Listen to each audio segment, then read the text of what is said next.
உங்களுக்கு தெரியுமா, கரூர்ல 1 லட்சம் சேர் போட்ட 1.5 லட்சம் பேர் வெளியே நிக்கிறாங்களாம்.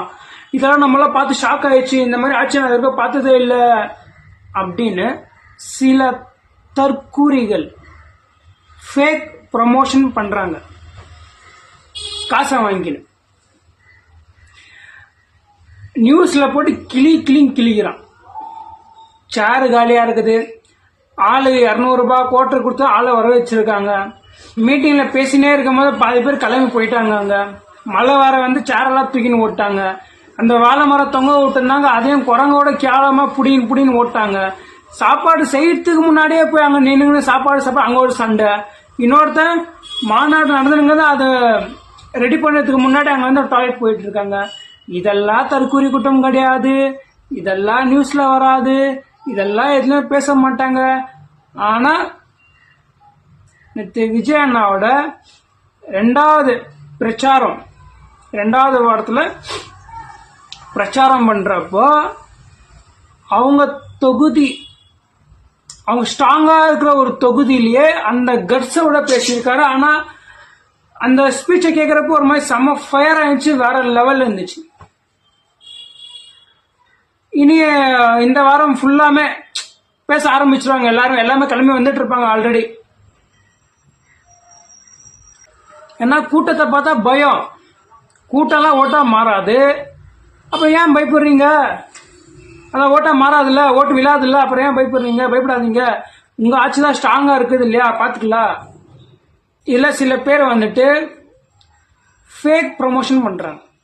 நான் அவங்கள பார்த்து கேட்கிறேன், ஃபேக்குன்னு தெரியுது, அந்த மாதிரி பண்ணி தான் நீங்க சம்பாதிச்சு சாப்பிடணுமா என்ன? அவ்வளவு கேவலமா இருக்கீங்க நீங்களா? இல்ல அந்த மாதிரி கேவலமானவங்களும் இருக்கிறாங்களா? அந்த மாதிரி ஆட்கள்லாம் இருக்கிறதுனாலதான் தமிழ்நாடு அவ்வளோ ஒஸ்டா இருக்கு.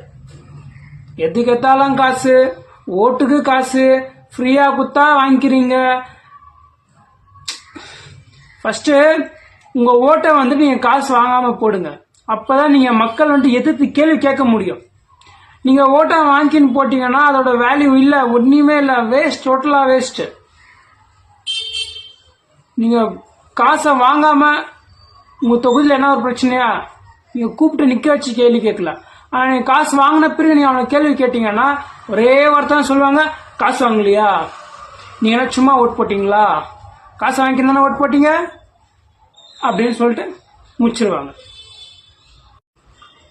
இதுல ஒருத்தர் இந்த மீட்டிங் முடிஞ்ச உடனே டிவிக்கோட 2வது பிரச்சாரம் முடிஞ்ச உடனே அப்படியே கதை ஆரம்பிச்சாரு பயங்கரமா.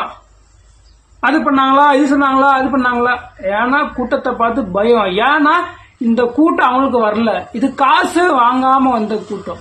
அவங்கள மாதிரி காசு கொடுத்து செய்யற கூட்டம் கிடையாது, அது அவங்களுக்கு இல்ல. அதனால ஜெல்சில் எல்லாருக்கும் இருக்கதான் செய்யும்.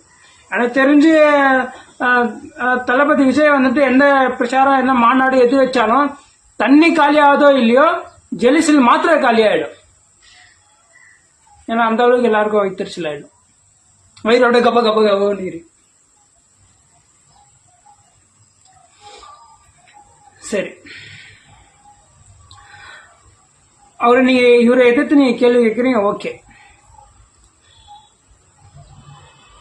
அரசியல் பண்ற எல்லாருமே யார் ஆளும் கட்சியா இருக்காங்களோ அவங்கள பார்த்துதான் எதிர்த்துதான் அரசியல் பண்ணுவாங்க. ஆனா இவர் வந்துட்டு ரொம்ப டிஃபரன்ஸா இருக்காரு. யார் புதுசா வராங்களோ அவங்களும் எதிர்த்து அரசியல் பண்ணுவாரு. ஒன்னு இவ்வளவு வருஷமா பண்றாங்க, அந்த பேரு இல்ல. இன்னொன்னு வந்துட்டு இவனை புதுசா ஒருத்தர் வராரு, அந்த பிராண்டிங், பெரிய ஒரு மார்க்கெட் இருக்கிற ஒரு ஆக்டர், ஒரு இப்போ பொலிட்டிஷியன்ஸ்.